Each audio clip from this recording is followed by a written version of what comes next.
How to manage your anger and your rage God's way. If you are here today, odds are you're similar to me, in which you probably struggle with some anger from time to time, and then post anger, you probably have a little regret because maybe you overreacted, maybe you said something that you weren't supposed to say, or maybe you did something that you weren't supposed to do. And so, if so, this video is for you.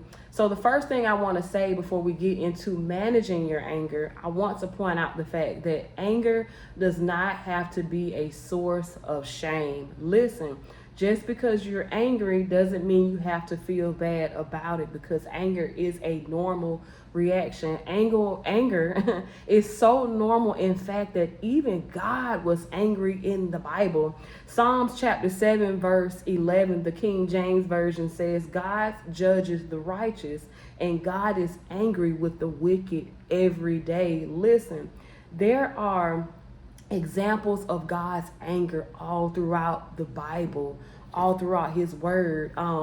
Think about it in Genesis when Cain killed Abel. God, found out about it, and then he basically banished Cain from the garden. He cursed Cain. Or what about in the book of Exodus, when God was so upset with the Egyptians' mistreatment of his people, the Israelite, that he parted the Red Sea. He allowed his people to get through, and then once his people got through, he brought all that water down on the Egyptians. So there are many examples of God's anger in the Bible. In fact, you probably can think of a few examples yourself. And if you look around the world, especially if you're in tune with what's going on spiritually, you'll see examples of God's anger in that too. But I want to point out, though, that there are two different types of anger, all right?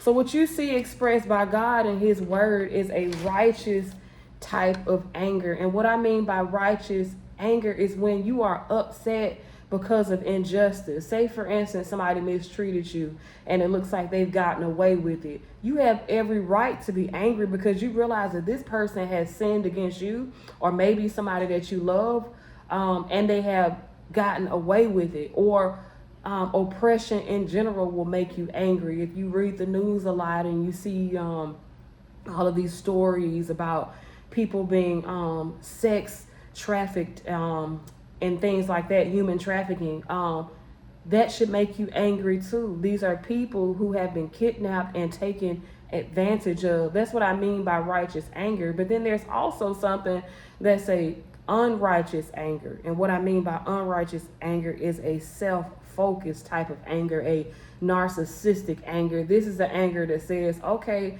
you didn't do what I wanted you to do. You won't let me control you, so I'm pissed off and I'm going to do everything in my might to destroy you. That is an unrighteous anger. So before you get to checking your anger, you need to first check the source of it.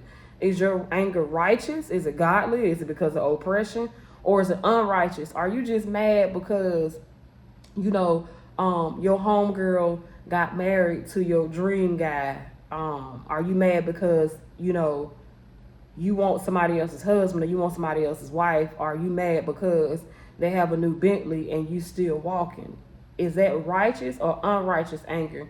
Make sure you check the source of your anger, and then we're going to get into managing it. So the first thing you want to do to manage your anger is you got to model God, bro. Listen, yes, there are many examples of God's anger in the word, but there are many more examples of his mercy and his love.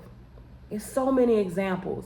Our lives in general is an example of his mercy and love. Think about it. As much as you've done in your life, you are still here, right here, sitting right here, looking at this video and listening to me explain how to manage your anger. You are able to do that because God loves you enough that he is looking past the things that you have done, the sins against him and his kingdom. He's looking past the fact that you've cursed him before.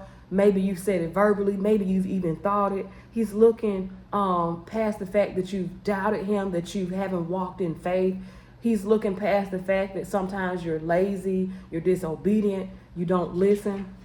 And he's looking past the fact that you have denied him Think about it. When you were in the world, how many times did you deny God? Even though there's so much proof that God is real, how many times have you denied God? Yet he still loves you, and he still told me to shoot this video to remind you of that love.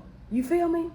And we are able to do that. I'm able to do what I'm doing, and you're able to do what you're doing right now because he loves you. Despite what you've done, he has chosen to be merciful and not display his anger on you, okay? And the second thing you want to do to manage your anger is to be merciful and forgive people. Look, mercy means that you are willing to choose to do something for somebody, whether it's forgiveness or whatever the case may be, even when it's undeserving. That means when we choose to forgive people who have hurt us, people who have lied on us, ruined our reputations, slapped us, whatever the case may be, you have chosen to forgive them because you are modeling what God has shown you, which is mercy and forgiveness, meaning you give them space to be who they are and you give God a chance to work on them. You don't say, oh my God, yep, I'm about to go get a gun and boom, boom, because they hurt my feelings. No, you say, you know what? I'm going to forgive this person. Even though they disrespected me, I'm going to choose to forgive and be merciful. All right. And the last thing you want to do, and it really should be the first thing you do, but I put it last because I didn't want to be cliche. I feel like everybody say the same thing, but it's so true. You need to pray. Look, prayer is a dialogue with God. Look, dialogue with God is priceless. When you build a relationship with God, study his word, he will provide you with the resources, the wisdom, and the courage to manage your anger. You looking at somebody who struggled with anger issues a lot in the past. I'm talking about to the point where sometimes I used to get so mad and so upset that I would be yelling and my literal heart would skip a beat. You ever been there before? Or I would get so pissed off, I don't know, I take something and throw it. Like I used to be so angry. Or I had this habit of when I got mad and frustrated, I would bite my mouth right here. I would bite it to the point where it would be like a bruise there constantly, just because I didn't know how to manage my anger and my rage. Listen, when people upset me, I felt like it was my right. Like I had to get you back. I had to do that.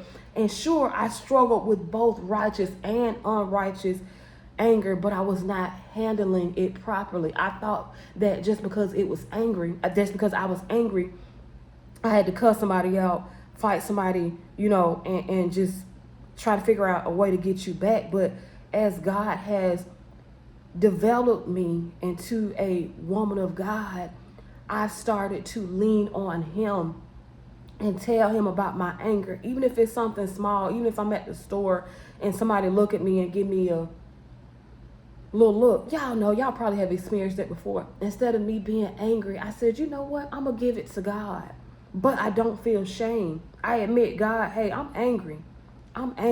That made me mad, but guess what? I'm coming to you and I'm asking you to help me to manage my feelings in this moment. That way I don't say anything and do anything that I will regret. Think about it. Think about all the people right now who are in jail because they could not manage their anger. Think about all the murders that have taken place because somebody could not manage their anger. Even if that anger was righteous, what about a person who what about a man who kills a man because he found out that this man raped his daughter? Yes, that is a righteous anger, but the action of murder is still a sin against God. You understand? It makes sense. And of course, I'm with you. If you agree, like, yeah, heck yeah, he should have killed him. He should have touched his child. Look, I'm with you. But we have to look above ourselves and we have to look at the way God looks at it. Look, he put his laws in place for a reason. And it's our duty to respect those laws. Look, if this word resonated with you, please comment below.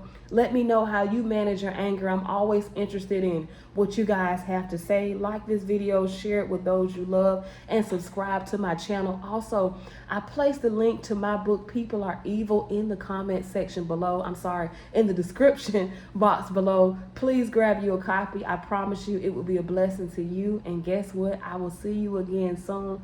God bless.